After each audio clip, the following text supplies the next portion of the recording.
Welcome aboard, folks. I'm Steven Malkowich, your captain on this adventure called Ship of Fools. I'm a fool. Lucky for you, I'm not sailing solo. Join me and a boatload of people, all just trying to make sense of this crazy world. It's a fabulous mess, and you're invited. Welcome, Rod. I appreciate you coming out here. Rod Giltaca, you are the CEO and Executive Director of the Canadian Coalition for Firearms, the CCFR. Before we get into anything, let's start. Tell me why we should care about gun rights. Now, I have my own rendition about why we should, okay? But the reason that this has become such a hot topic, well, it's been a hot topic 10 years now, is our friendly liberal government has done a lot of stupid shit, which this is one of many. But tell me why we should care about gun rights here in this country. Well, thanks for having me, and sorry about my voice. I'm going to try to make it through. But there's a number of different reasons why Canadians own guns, and they're all good and sufficient reasons. So in Canada, you can own a firearm. This is from the perspective of the bureaucracy in the government. You can own a firearm for hunting, sport shooting, collecting, inheritance, and those are the basic reasons. And people own guns for a lot of different reasons. And for some people, it's a hobby. But for a lot of people, I would say almost everyone that owns a gun, guns are extremely important to them. Guns aren't golf clubs. They're not baseball bats. They're something that you can hunt for food with, something that you can pursue excellence in sport with, something you can use for recreation, and also, and this is key, despite the fact that people don't want to talk about it, a firearm is a very effective tool if someone is trying to take your life or assault you or whatever. And so it's so many tools all built into one. And people who own guns, it's almost a way of life.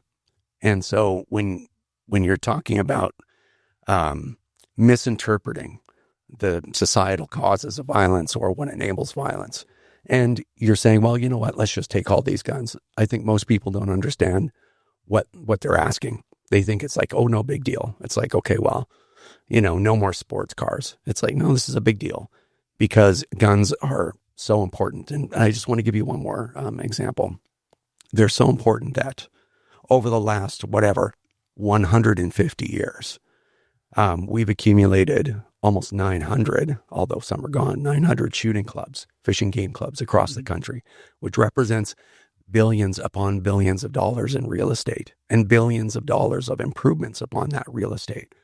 And fishing game clubs are community hubs where people, they get married there, they hold fundraisers there, they hold dinners there, they shoot, they sight in their rifles, they do all of these things. Mm-hmm. And if you think about it, like that's a pretty important thing. So if you look at the investment that people have in firearm ownership, it is beyond substantial. It is an essential part of the Canadian social fabric. And I think that people that aren't involved in it, they don't understand. But yet they are more than happy to sit, just like, there's shootings in downtown. Yeah. Let's just take all these guns from everyone. And it has no connection with reality. And that's why it's being rejected so vehemently. What is the status right now of the government's buyback program? What's the status of that? Please tell me. It's failing. It's failing miserably. That's your status update. It's just failing horribly and miserably, and there's a conscious decision by our federal government not to change a damn thing. To keep going. Keep going. So in all seriousness, the status right now is the government has been promising to roll out this buyback. They've said ad nauseum that they respect licensed gun owners, and these are all the people that follow all the rules, and we didn't do anything to deserve any of this, which is absolutely correct, and that we deserve to be compensated for this. Well, for 5.5 years they've said that and not rolled anything out. Now that they're rolling something out, apparently they've decided that, wait till you hear how this works. Everyone that has one of these newly prohibited firearms, and there's probably 2 million of them, the government is saying, well, we're going to pay for 152,000 of them. And this gets interesting, but you are obligated as an owner, as a law-abiding gun owner, to tell the government what you have. They have a web portal that they're using for this. So you go onto the web portal, you tell them everything you have, because most of the overwhelming majority of these firearms are not registered. So the government really doesn't, I mean, they could trace it through, through the chain of custody and find out who has every gun, but they can't do it with 2 million of them. So they really have no record of who has these guns. So they're saying, tell us everything that you have, and then you have about a 1% chance of getting paid.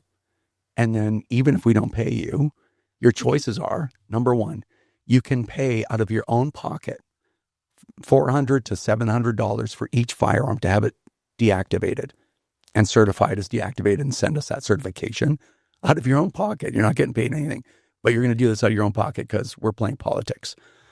Or you can turn them in for free, or you can export them somewhere. And it's not laughable because it's probably, morally it's a crime, but that's where it's at right now. So you're basically, the government is saying that you're a law-abiding citizen that you have some firearms. And let's just say like you could be a guy like me who traversed the prairies a number of times back and forth, carrying all my weapons with me each move, and not, finally going, why am I carrying all these guns with me and all this ammunition? This is a true story. I tried to sell a couple of shotguns to the man that I reported to directly, and he agreed to buy them because and it's not like these were special shotguns or anything. They were just for the, there's a couple of 410s and that kind of thing. I did a dumb thing. I tried to use the intercompany courier, and I thought it was well concealed, but the guy found out that he was transporting weapons, and he phoned the police on me. And I was the publisher of a newspaper. He phoned the police, and the police came to see me. And I'm not going to mention the guy's name but this was quite a while ago.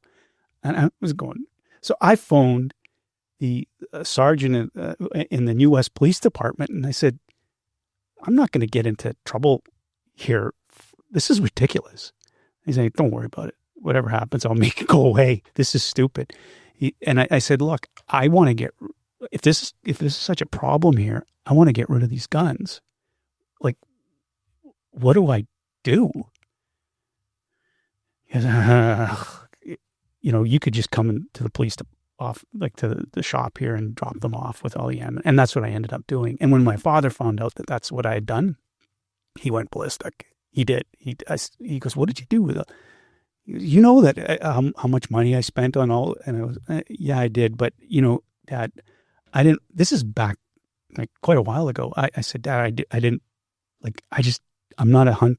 I could ship them all back to you. What are you going to do with them? And then I'll get into trouble for doing that.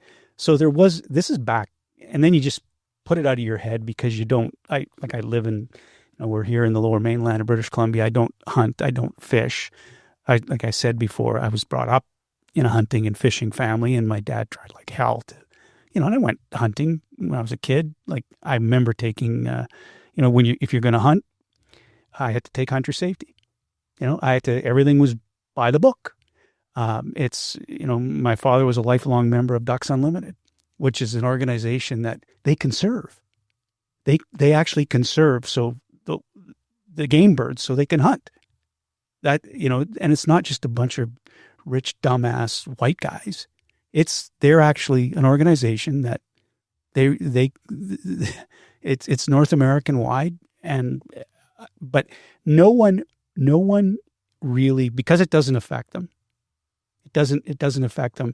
And the I'll call it propaganda that our government throws on us. It's real easy for somebody sitting here in Vancouver or White Rock or whatever and saying, well, yeah, we need more gun legislation. We need to take those guns out of everybody's hands. So your organization, let's back up here. The organization was created 10 years ago. Mm-hmm. Is that correct? That's correct. Yeah. Explain that, how that came about, how the CCFR, I want to make sure I'm saying it correctly, was created. Mm-hmm. Well, there was a group of people that came from there's a couple of other gun groups that existed for a long time in Canada. And so a few people from these organizations, I guess they were disaffected, I guess is the proper term. Mm-hmm. And I guess the consensus with some portion of the firearms community was that there was a lot of work that wasn't getting done, that there wasn't a lot of action happening with the gun lobby in Canada. So a group of people got together. They created the Canadian Coalition for Firearm Rights, the nonprofit corporation. Mm-hmm. And they were trying to figure out how to get that off the ground. I wasn't one of those people, but I was recruited to be the first president of the organization. And I've been there ever since. And the idea of the organization is there a lot has changed. Okay. Mm-hmm. Canada today is very, very different than Canada was 10 years ago. Oh. And, yeah, let's not even get into it, right? Because we'll be here all day. It's a lot to say about that if my voice even worked. But you know, at that point, gun owners have been attacked since the early 90s, right? That's when it really started. Mm-hmm. And it's been nonstop all the way through. But, around 10 years ago, a lot of propaganda was getting pushed around, right? So how it works is governments love crime, chaos, and violence, right? Because when people are scared and when people are outraged, you just have to pull a few strings on them and they'll do what you want, right? So it's like the government creates, the three things that I mentioned, and they're like, here's the answer. We're going to ban all guns. We're going to print several $1 billion and we're going to spend it on buying back guns. Then they just spend the billions on whatever else and they take the guns for free, right? Like this, it's craziness, right? It's not reasonable at all. But when we started, we were coming out of the, we were in the 2000s, right? It's 2015. And the reason why this propaganda that licensed gun owners represent some risk to public safety in comparison to anything else, the reason that would work on people is they didn't know what the existing laws were. So I use a question. If you were to ask someone off the street, do you think we should loosen restrictions on handguns? What do you think they'd say? They're going to say, hell no. Absolutely not. Yeah. And they say there's enough violence as it is, and just go. And then you could say, well, can you tell me what the restrictions currently are on handguns? And they'd say no. Yeah. I don't know what's out there now, but I know we need more of it, right? Yeah. So our organization, I guess it's a long way of saying it, we thought, okay, the problem is that people don't understand why people own guns, especially guns like AR-15s or handguns. And people don't know what how difficult it is to stay on the right side of the law in Canada as a licensed gun owner. You get a criminal background check every 24 hours. Your spouse has to sign off on you getting a firearms license. If you don't have a spouse, you got to reveal all your conjugal partners for 2 years and give their contact information. All these people may be interviewed by the firearms program. You need 2 additional personal references. You need a background check. You need you get a 28-day waiting period when you get a license. You have to disclose any job losses or medications, psychiatric medications that you've been on and on and on. And then, like I said, continuous eligibility screening, meaning that your name is run through CPIC every 24 hours. Your name gets run through CPIC if you get pulled over by the police and you're suspected of committing a criminal offense. That's when they're going to run your name. I get that every 24 hours.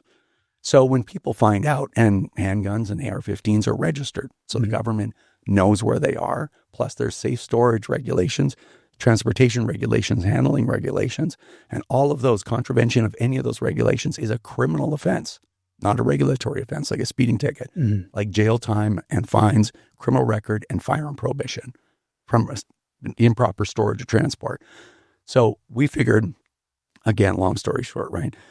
We figured that, if Canadians knew a little bit more about firearm ownership, why people own guns and the regulatory regime around it, they'd be like, okay, I get it.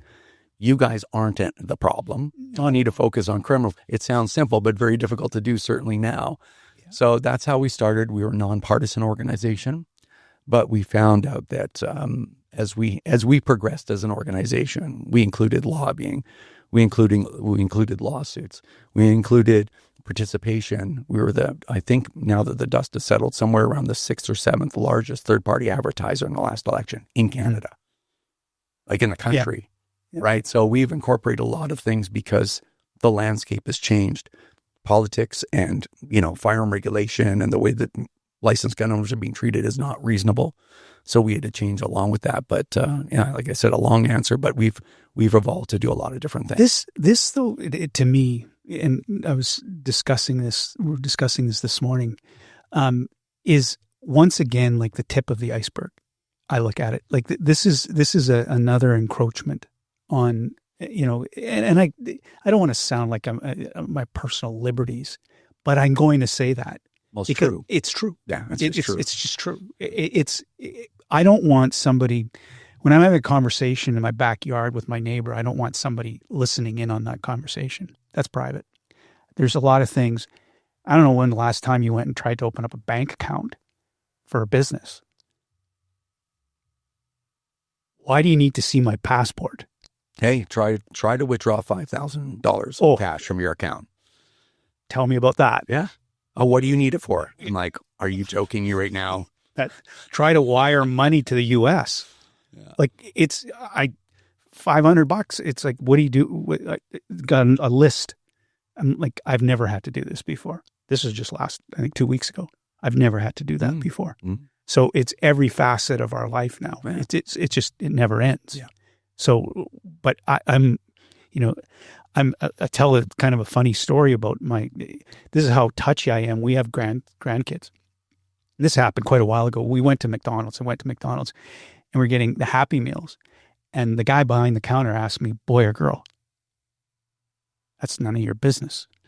And then I realized he wanted to know about the toy. That's correct. But that's how, I was, why do you need to know that? Yeah. What, but that's how I'm fine. We're all on edge. On edge. Yeah, I know. And going, why do you need to know that? Like, what are you going to do with that information? And that's crazy. That's absolutely crazy. So we have the majority, law-abiding citizens out there. And I think I go back to my dad and his buddies that used to hunt. They followed the law. Yeah. They did. They didn't break. Nobody needed to. And I've never known us to have did we ever have a gun problem here in Canada? Well, we have. Back in the 70s, there was a fair amount of firearm-related violence. And then we got into the in the 80s as well, but it was always in decline. And then in the 90s and early 2000s, it was in steep decline. And it culminated in 2014. 2014 was the lowest levels of firearm-related violence in the history of record keeping in Canada. That was just trailing the end of the Harper era. And it's funny. And then it pitched up, which is not unusual, right? Because there are so few firearm-related homicides in Canada that a gang war where there's 50 additional homicides is a 40% increase, right? Mm-hmm. So with statistics, you have to be careful. Yeah. When you see the graph going like this, right? People lose their minds. It's like we have so few that even one gang war skews the entire, so. But anyway, it is an interesting thing. It was pitching up a little bit, but that's, like I said, it's not unusual. But this in 2015, when Trudeau took over, it was Bill C-71, more regulations, order in council, gun ban, Bill C-21, more gun bans. And as that's happened, firearm-related violence has gone through the roof to the highest point in recorded history. So StatsCan started recording this stuff in the early 70s or late mid-70s. So that's what I mean in recorded history. But it's interesting because now we have more regulation than ever. Now we've spent more money than ever on licensed gun owners trying to, take what they have. And yet it's far more violent than 10 years ago when we had AR-15s and handguns and everything, right? So it's we've had, I don't, like, to be honest, I try to be reasonable, right? Because I'm a reasonable person. No amount of gun violence is acceptable. Yeah. But we're a bunch of people living in one area.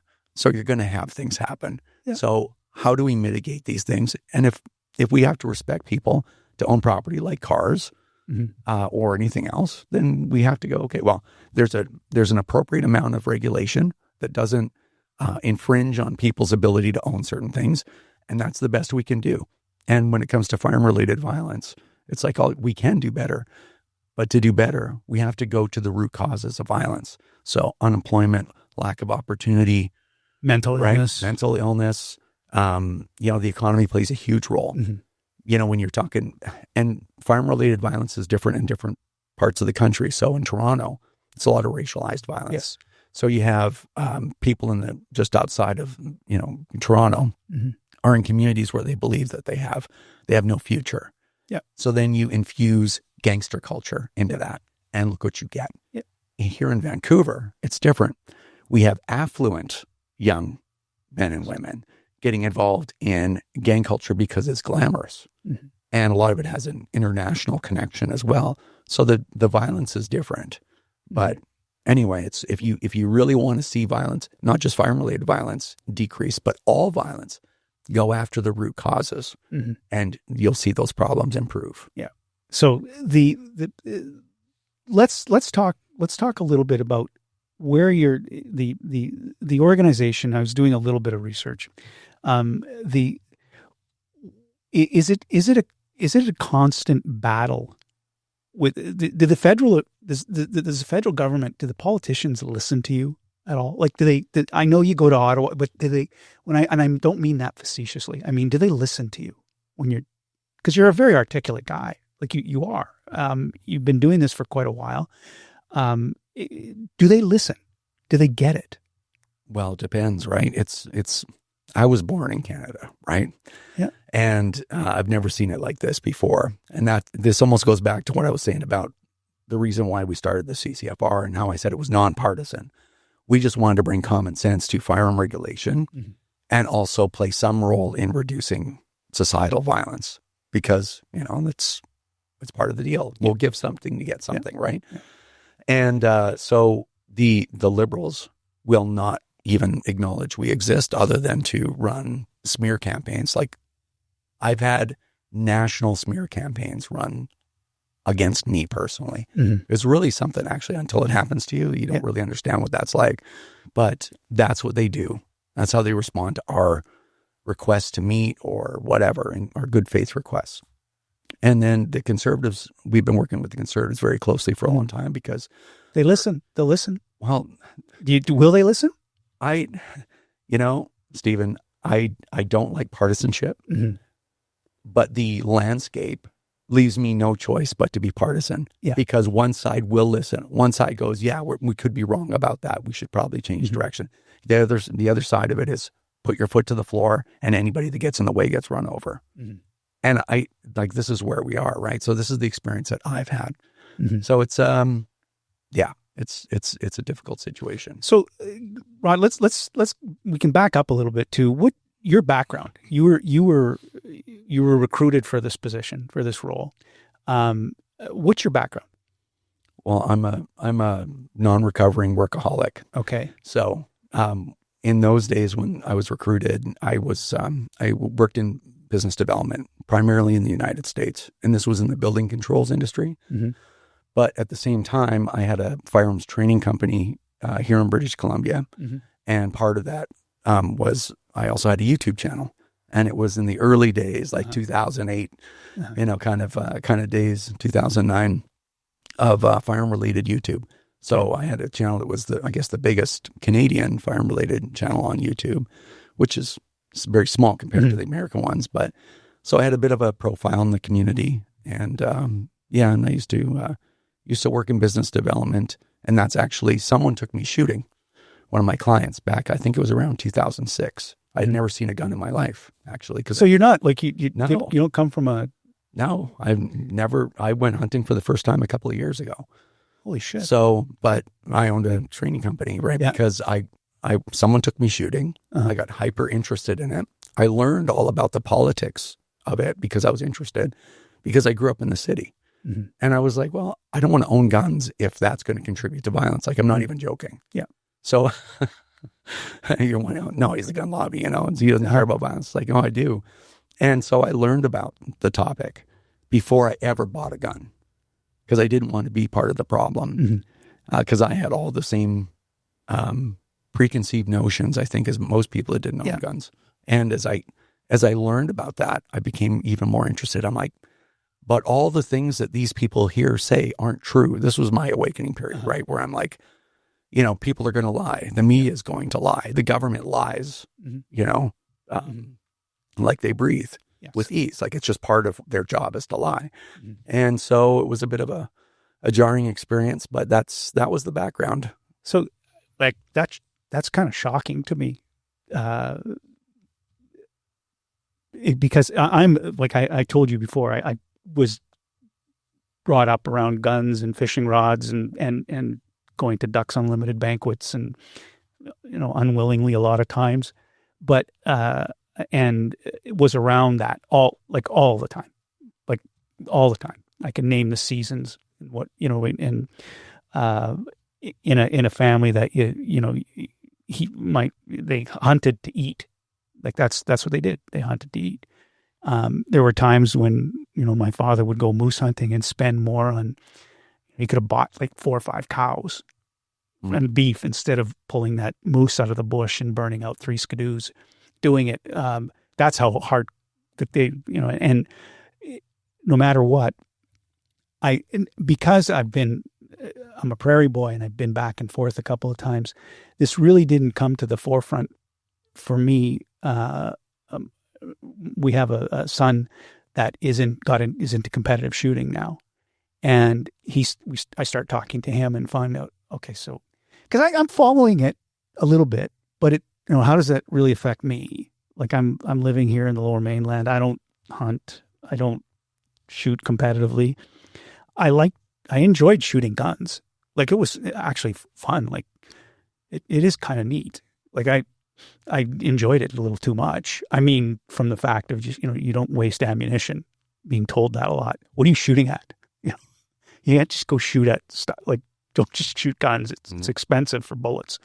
But that was my own experience. So I don't like, are you making any inroads or headway with, do you feel with the, and it's, I guess it's a different world. And like, if we're going back 10 years ago, it's certainly a different world last 5-6 years. If you would have told me that we would have shut down our country, I wouldn't have believed you. I wouldn't have, well, the Earth's going to stop turning on its axis. No, we did. I looked it up. In March, it'll be 6 years. 6 years ago, that shit hit the fan with that. Yeah, we all got a really good look at each other during COVID, didn't we? We did. Yeah. We really, the utter stupidity of like how stupid. We found out what's possible. Well, yeah. Yeah. Yeah. So that was mind numbing. That made me a little bit, you can speak to somebody after about how that made me go, okay, what are we doing here? And walking down the street and my neighbor's got pots and pans, banging them. What are you doing? What do you, I'm helping. That's what it looks like. I'm helping. I'm nailing it. Yeah. It was crazy. Yeah. It's crazy town. Yeah. And it's effectively gotten worse with, and like the gun violence, when you talk about gun violence, we have, I'm not going to say we have none in Canada, but comparatively speaking, we have virtually none. We don't. We have, and so what we're trying to do here is we're trying to penalize, and you can correct me anytime here because I'm an outsider here looking in. I really am. But you're trying to penalize those law-abiding citizens with the full weight of because it is against the law to do the things that you outlined before. Like you have to have a criminal background check. You're moving, just a rifle, but let's say it's a handgun.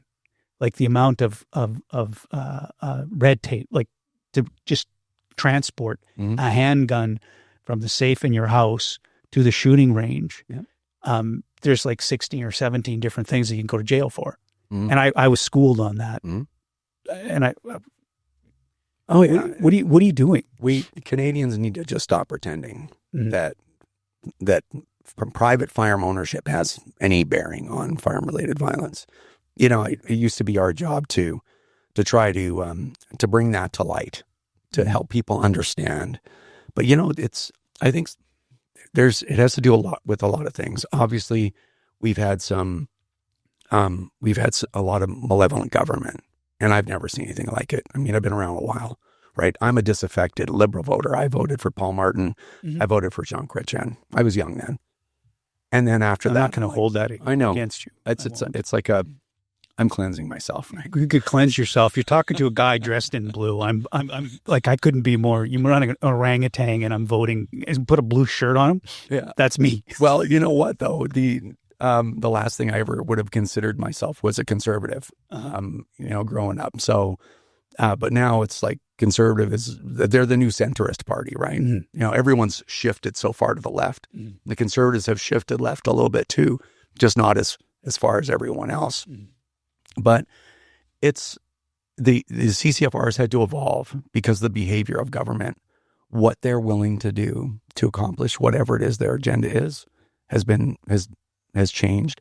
And also I would offer that Canadians have really changed. Canadians have been put under a lot of pressure, right? A lot of propaganda, a lot of gaslighting, and it breaks people. We saw that in COVID. It just literally breaks them, where they're like, I don't want to fight. I'm just going to do what CBC tells me because that's all I've ever done, and I just don't want to fight about it. I know, and you know what, if you really dug, into these people, they'd be like, yeah, I know it's not true, but it's just easier this way. So I find that everyone, that's a broad statement, right? But a lot of people, we become like Canadians. I used to think we're the best people in the world, right? Like when I was growing up, Canada was the best place on earth, in my opinion. And it's not anymore. In fact, I'm pretty ashamed because we in quotations, have become just the most narcissistic, arrogant people. It's just like, if you don't believe what I don't believe, like, obviously you're garbage. Yeah. Yeah. You're not even wrong. You're just evil and you must be a Trump supporter. I'm like, Trump, we're in Canada, man. It has nothing to do with Trump. Yeah, Trump isn't here. It doesn't matter. You're MAGA. It's like, that has to do with America. What do you? Yeah. Well, you're Maple MAGA then. Like that's literally what we become. And we become a people who just likes to just punch themselves in the face. And it's like, I'll show Donald Trump. I'm going to punch myself in the face. I'm going to break my own nose and then we'll see. And everybody's just standing around the world looking at us laughing. We had the greatest thing in the world going for a long time. We did. We had a great culture. We had a great economy. It wasn't overheated all the time. We had a great. Have you been here a long time in White Rock? Oh, I've been out here in South Surrey now for at least 20 years, probably. Well, 20 years, but even before that. Oh, before I wasn't. I was in New West. It was unbelievable. Yeah, the society that we had was incredible. I moved out here from Winnipeg in 1994. That's when I first came. I lived in Winnipeg too, actually. Cool. Yeah, for a number of years in Transcona. Oh, geez, the land of the pink flamingo. Is that right? You didn't know that, did you? No. That's anybody from Transcona. You got it. It's pink flamingo. Oh. That's it. That's, yeah. I was there from 2 to 12. Okay, so I was born here and then went there and I came back. Yeah. Transcona. Yeah. Holy shit. Oddly enough. That is. Mm-hmm. That is Transcona. I'm trying to think of we had the guy that installed the windows in the house his father was from Transcona too. Oh, is that Dave, the window guy? I know Dave. Dave, the window guy, does windows. Yeah. From Transcona. Yeah. From Transcona. He didn't know about pink flamingos either. No. So, but anyway, but I came out here in 94 and it was the land of milk and honey. It was just. It was like, I remember saying to my dad, like, did we run out of money? Like, couldn't we have made it a little further or gone a little further south? We had to stop and And he said, when your grandfather came here and got off the train in Winnipeg, they pointed north and you just kept on walking. And then that's why, I'll say this, why the Ukrainians got the shitty land north. And what you do is you farmed rocks. You had lots of rocks in your soil. Now the Western Europeans got the Red River soil, the good clay stuff that you can really grow in. It's a Winnipeg thing. It's a Manitoba thing. It's all good. Not a river you want to swim in. No, from what I remember. No, it's the oil slick. No, it's the coldest place in the world, though, is the corner of Portage and Maine. Mm. Winnipeg thought it was the Chicago of the North at one time. That was back in the late 1800s, I'll say. When we still had hope. Yeah. We still had some. We're going to get there. We're gonna get there. We're gonna get there. They got the Winnipeg Jets back finally. Mm-hmm. We had a great hockey team. I saw the Winnipeg Jets when they were in the WHL, actually. The WHA. WHA. Yeah. Yes, I was a JC Jet fan club member. I was at the corner of Portage and Maine when Bobby Hall signed the contract for $1 million. It was a simple life. It was a simple life. Great. It was a good life. Yeah. It was. And coming out here, like in 94, coming out here and seeing, like it was still great. It was fantastic. Yeah. And I have no, but I've seen in the last, I'm going to say it is the last 10 years. Mm-hmm. Things have gotten in the toilet. Yeah, most in the last 10 years. It's accelerated. It's been accelerated. They pushed the pedal down. Mm-hmm. And we're not, we're not in, this isn't Kansas anymore. This isn't the we have a lot of issues here. The least of which, what I find very interesting, Rod, though, is that you're not you're not a hunter or a fisher. You weren't, of that ilk, and you're from the Lower Mainland here. Correct? Yeah, I was born here. Yeah. You're born here. So you're not what you would consider to be the traditional or stereotypical gun guy, Yeah. Mm-hmm. which is kind of it's interesting. Mm-hmm. I didn't know that. I didn't know that about you. I figured for sure this guy's got he's probably got a couple of moose heads in his, in his gun room. Well, you can't even put. Are you allowed to have guns? A gun rack, or does everything have to be locked down? Well, it's complicated. Oh, okay. With non-restricted firearms, you can, but they have to have a secure locking device on them, and they have to be non-restricted. Yeah, just a secure locking device, and I believe locked to the wall. It's been a while since I looked at those regulations, but yeah, it's at my house. It's not moose heads. It's vests and gear like that, because I had a training company. Yeah. And then because we did training for police and also for civilians, that's the kind of shooting that I got. So you got into competitive type shooting? No, not so much competitive, but just tactical kind of shooting. Okay. Because, it's interesting because you have people that don't know anything about guns, and they want to mold reality into however they want to see it. So like, oh, you have guns because you want to feel power. And it's like, well, you know what? There is an element to that when it comes to shooting guns. Because I remember the first time I ever shot a gun. It's cool. Which was like 2006 or whatever. And what it made me, and I was just having this chat with, I forget who it was, but we kind of compared notes on this. And I remember I shot a handgun for the first time, and it was with a client down in the United States. I was on Camp Pendleton because I used to sell some stuff to the military, building control stuff, right? So nothing exciting. And I went to shoot this handgun with the client, and then I had to drive from Oceanside, California, where Camp Pendleton is, down to San Diego, where my hotel was at 60 miles, right? 100 kilometers. And the whole time after this experience, I just was trying to figure out, like, no music on in the rental car, just driving 80 miles an hour, right? Just thinking, like, what just happened there? And as the story went, I actually got down to the hotel and drove 60 miles back and shot another 300 rounds by myself. And I'm like, this is incredible. And so I'm very, I don't know, I guess reflective, right? I always wonder why things make me feel a certain way. And when I got back to Canada, when I got home from that trip, I was like, I think I need to look into getting guns. What can we have up here? And we were able to have all kinds of things up here. But I was analyzing, like, why did I feel so different? What is the difference? And the difference is it's independence. Mm-hmm. It's self-reliance. It's control over your life. And I'd never felt like that before, right? And to be honest with you, it's if I needed to hunt for food, I could do it. And I got the skills. Yeah. If I needed to defend myself, someone was trying to take my life or take the life or hurt someone that was under my protection, I have the ability to actually respond to that, not cower in the corner with my cell phone, dialing 911 over and over again for 90 minutes. And then watch because this is a 90-second interaction, right? Those kinds of things. And I thought, I don't need to call another man with a gun to come and help me. And so that's the kind of shooting that I got involved with, is law enforcement stuff. And I was like, what a great skill to have. And I think that people should aspire to be strong for themselves, for their families. I think we all have a responsibility for that. And that, personally, that's what that gave me, right? I mean, I follow the law. I am still an instructor in good standing, apparently.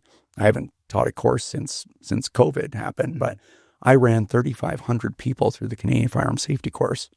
Wow. And probably another 600 people through live fire training back in the firearm training days.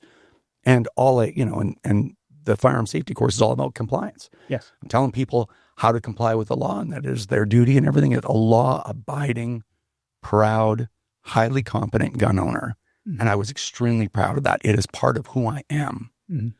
And that's what is so difficult to explain to somebody who want to assign whatever they imagine to a gun owner to justify, to take their things and to justify to themselves, like I'm right in the way that I think, even though I don't know anything. So it's kind of this complicated space to live in, but it's really interesting. It changed me as a person. And that's why my guns are so important to me, even though I'm not a hunter, let's say. That's very interesting. That's an interesting story. You like the organization, and your funding is all private. It's all gun owners. All gun owners donating their time, their money, they're towards the cause. And you said that there's other organizations. Are there other gun owner organizations in Canada here? And forgive me for asking stupid questions like this, but there are two older organizations. One is really old. It's been around since I think the late 70s, which is the NFA, National Firearms Association. And then there's one that's been around, I don't know, I think 25 years, the CSSA, the Canadian Sport Shooting Association. Okay. And where does the CCFR fit in that? Are the other two organizations lobbying like you guys are? Are you the lead? I'd say so, but we are the gun lobby in Canada. You are the gun lobby.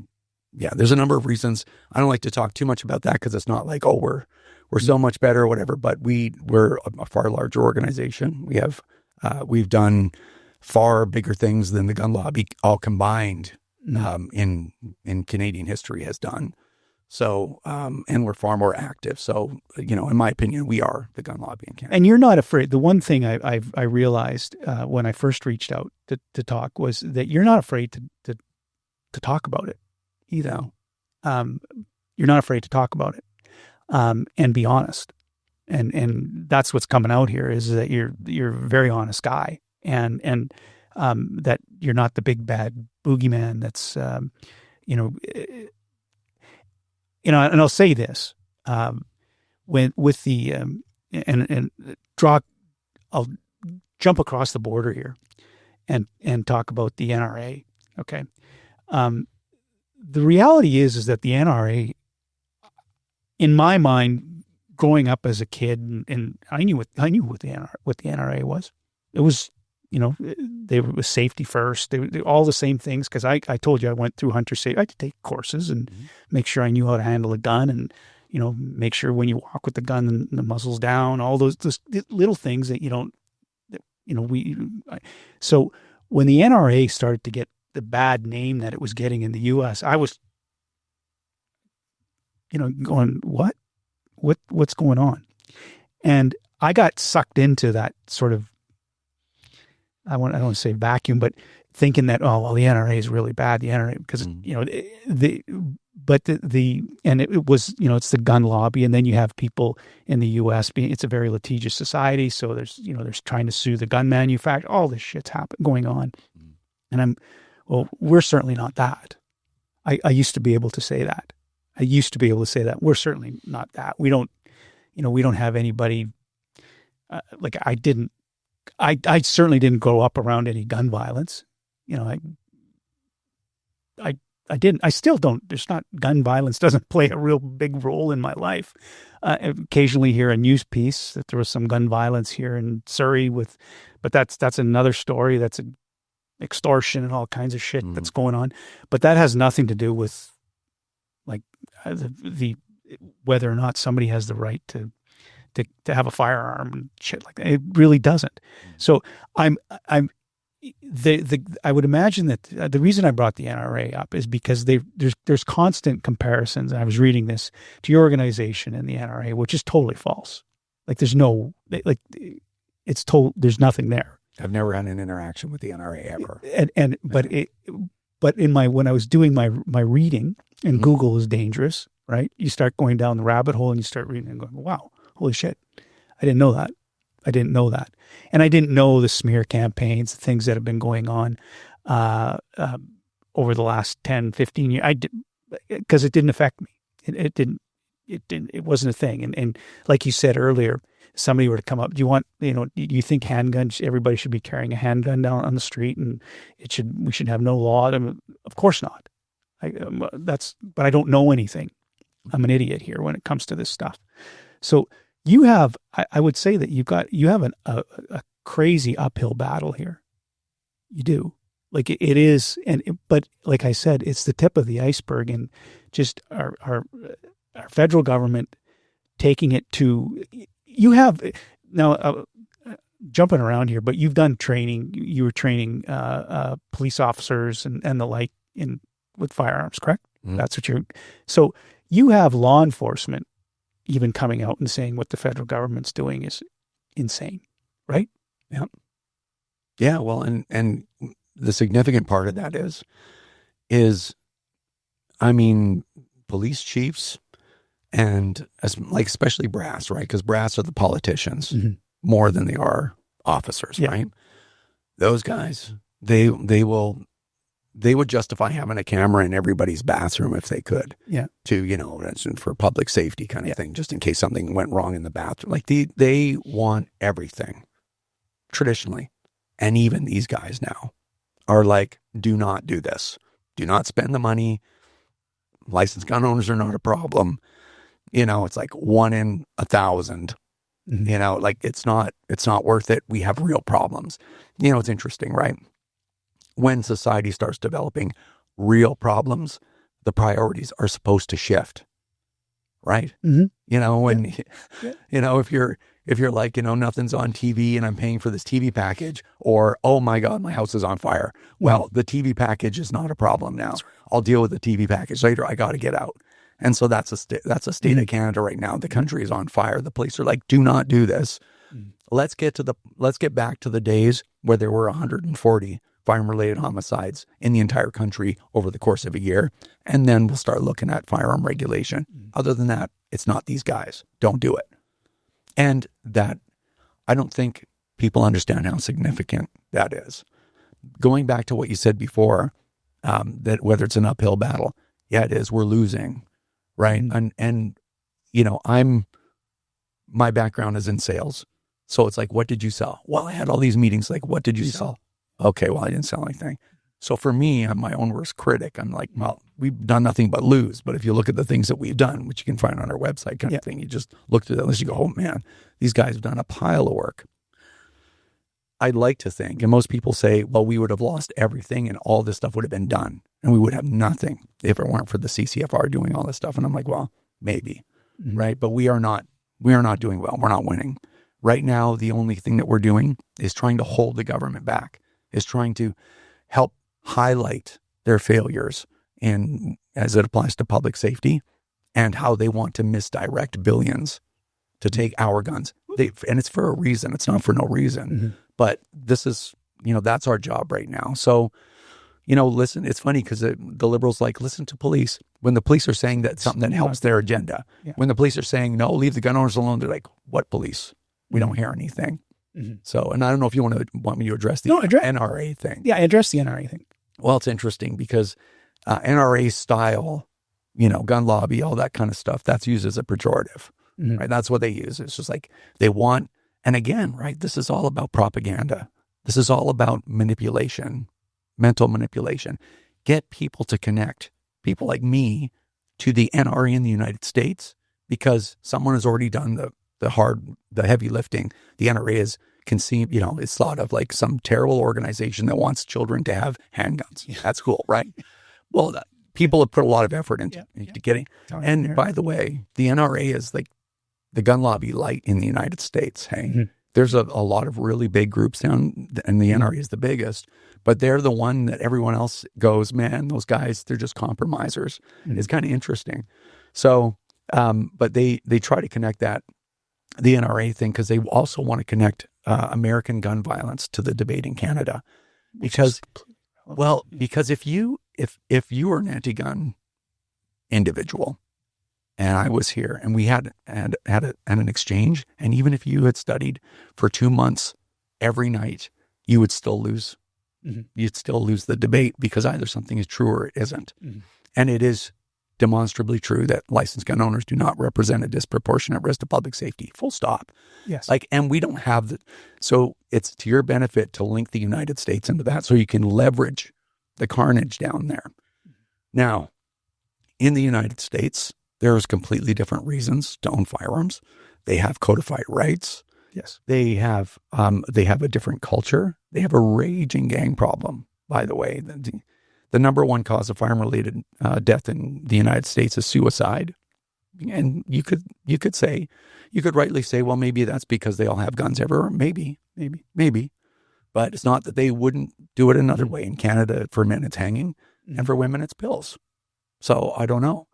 And then after that, you have gang-related homicide. The United States has 1.1 million documented gang members operating in over 33,000 known gangs. They could conquer Canada with their gang members. That's what's going on down there. Yeah. So it's very convenient for people to try to connect the two. In Canada, very different. Yeah. In Canada, you don't have a codified right to own firearms. You should have property rights, though. And the regulatory system is extremely, extremely robust. It always has been since the early 90s, actually. So anyway, very different. But that's where you get this NRA thing. It's a desperation move, I guess you could say, and certainly not deserved. So what keeps you going, Ron? Like I said that it's an uphill battle. The population needs to know what's going on. It was like for our federal government over the last 10 years, it's like shooting ducks in a barrel. Like just this is an easy thing for them to, garner political support by saying that we're doing this. But what keeps you going, knowing what you know, knowing full well, and also I would imagine there's been a lot of personal sacrifice that you've had to make by taking on this position and being the lead hand in trying to get the word out and trying to talk about it. What keeps you going? Like what? I don't like losing, right? And there is an end to this fight. I mean, things are changing on so many levels, right? Like in society, like globally, there's a lot of things. There's AI, there's quantum computing. Like I spend my spare time learning about these things because they're going to transform our society, right? There's the new global economy. It's very clear to anyone that takes any time at all to study it, but they're winding down the way of life that you and I lived. They're winding that down. They want us, small people, to live with a lot less. Yeah. Right. I mean, that's if you, it's not something that people want to hear, but if you pay attention, that's what's going on. And so we are losing rights left, right, and center. Right. I mean, you know what the liberals are up to. They got hate speech legislation. They got censorship legislation. They are coming after guns like crazy. There's all kinds of things happening, right?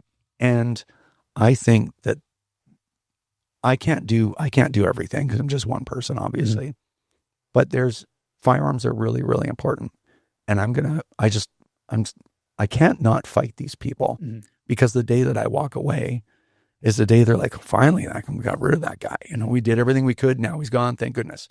And I won't give them satisfaction. And the finish line for us, private firearm ownership is a political issue and has a political solution. And that is to get conservatives elected because they understand property rights and personal rights. And in fact, that the Conservative Party of Canada understand just as well as you or I, that we're losing our way of life and everything that was important, everything that veterans died for and our parents fought for, right? We're losing all of that stuff. So and you can get it back. There's not so many people in here that we can't live in the prosperity that we did 25 years ago. We could do it, but it has to do with policy. Yeah. So that is a group of people that are reasonable. I know, sorry, long answer, but if we can get to an election where we can get even a minority conservative government to stop the bleeding, are they the answer to every problem? Of course not, right? Are they all good? No. I deal with the Conservative Party all the time, all kinds of MPs there. But a greater number of those MPs are good people. There's a handful of bad ones there. Whereas on the other side, there's a lot of bad people there because you don't get on board with an agenda like that without having something wrong with you, in my opinion. So I see the finish line and it just is always a year or two away. That's how I got down 10 years. And the last election was pretty devastating. Like I did some soul searching there, but you never know. We may have another election and it could be even before the end of this year. And when that happens, we're going to determine whether Canadians want to break free of all this or having it intensify and lose everything. And Rod, if somebody wanted to, we're getting to the point here, we'll wrap it up. If somebody wanted to reach out, what's the URL that they would go to if they wanted to learn a lot more than what we've talked about here about the CCFR? Yeah. So you can go to ccfr.ca. ccfr.ca.